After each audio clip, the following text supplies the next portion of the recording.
Hello and welcome to the January program of the Local History in Focus. For this month, I picked out the Epworth home, which don't be surprised if you haven't heard of it. I wasn't really very familiar, but it jumped out at me. It actually started, there's an Epworth League that began in 1889 in Cleveland, Ohio. It is a thing that the Methodist Church did where you could be a child or a young adult and you could join, and they had activities, songs, they would put on plays, things like that. Other activities, some of them were religious, some of them were not religious, but it was connected to the Methodist Church. And Kaukauna had their Epworth League up and running within 1 year of Cleveland starting it. So this apparently caught on very quickly and spread around the country because we were right there at the forefront.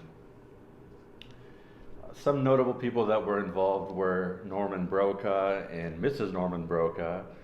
If you've gone on our North Side walking tour, you'll know that Norman Brokaw House is a notable feature in town. He was a paper mill executive and a big supporter of the city. He donated the money to build the church, and then he later donated the money to build the Epworth House.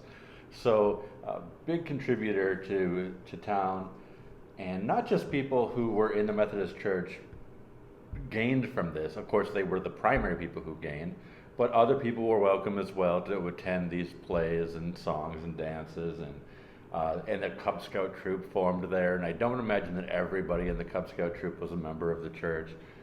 So that was connected with the house for a while. Their slogan was "Look Up, Lift Up."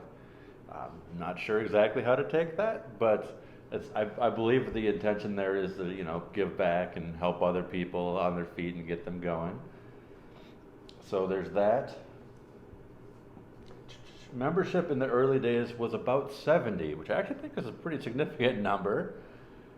This is at a time when the population of the town isn't that big, and the population of the Methodist Church in town is probably not very big. So 70 is pretty significant. Some names that come up again are Brokaw, of course, also Kenyon, Lord, Chamberlain, Hoberg, Cook. I mean, Delbridge is a big one that comes up a lot. And a name that's probably familiar to most people is Lambie. Lambie comes up again and again. A lot of these names are not names that are big in town, strangely enough, but Lambie, a lot of people will know because we had a mayor, John Lambie, not too long ago. I don't remember exactly when, but in the last 20 years. So most people are familiar with John Lambie. There is sort of an overlap between the Epworth home and the local paper mills, particularly the Kaukauna Fiber Company. I always find this interesting when I'm looking into this, how much overlap there is again and again and again with the same people. The members of the Methodist Church are also people who are executives in the paper mills. They're also people who are executives in the railroad companies and down the line. A lot of these people have all these clubs that they belong to, and you see the same names again and again. It's like these gentlemen must have like a different club 4 different nights of the week, and even though they're different clubs, they're meeting the same people every time they go out. But these were the movers and shakers of the town. They were involved with everything, so these same names keep cropping up. So it's kind of interesting to see that again with this Epworth League that I was not terribly familiar with. It's not generally the men, because this is a young organization, but it's the children. It's the children of these families that show up again and again. So it's the same names. So yeah, there was a Cub Scout troop affiliated with it, specifically Pac 20. I did not go to Pac 20. I was in the south side of town, so my Cub Scout troop was different. But if you were in Pac 20, that was originally affiliated with the Epworth House. And it continued on for quite a few years. It actually went at least up through 1950, and I think it went on beyond that under a different name. But it was around for about 60 years, so it was a significant force in town for quite a while. Another thing that overlapped with quite a bit is what you see here, which is the IOGT, the Independent Order of Good Templars, which is a really fancy way of saying this is a group of people who were very in favor of outlawing alcohol. So big overlap there. A lot of the same members who were in the Epworth League were in this, and they would have their meetings at the Epworth House. So you see that overlap.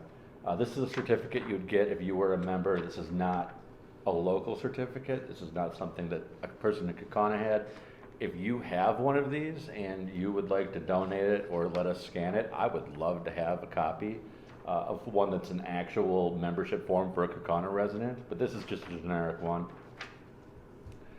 And lastly, the thing that I found interesting is when you look on these old maps, I don't know how much we're going to be able to see this, but they used to have these old Sanborn fire maps. So this one's 1906. I've also got 1894, 1900, and 1913. So I've got these different maps, and they show the church on there, the Epworth home nearby. The parsonage is also next door. It's not labeled as such, but it is the little building on the other side of the church. And the part that I find interesting, besides the fact that I love old maps, is the way the roads go. Now, anybody who lives in town now is familiar with Catherine Street coming up, going over the Veterans Memorial Bridge, and curving and turning into Taylor. But it didn't used to do that. It used to go right up and right past where the Methodist Church was. So where you see it on the map here, you couldn't even get to it that way now. The roads don't go that way. So I'm not sure exactly at what point the road did not go all the way through to Law Street and instead curved over onto Taylor, but that really jumped out at me that there were these extra intersections that we no longer have. So the Epworth home is no longer in existence. The building is not there, but even if it was, you couldn't get to it. The road doesn't go there anymore.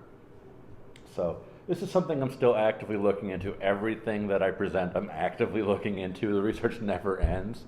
But it's just something that jumped out at me. I thought it'd be fun to share. And if anybody had memories of this, like I said, it was around through 1950, so some people might still remember going there as a child. I would love to hear about what kind of activities you did when you visited the Epworth home. But that's pretty much all I have for this month. So thank you for joining us, and we'll see you again next time.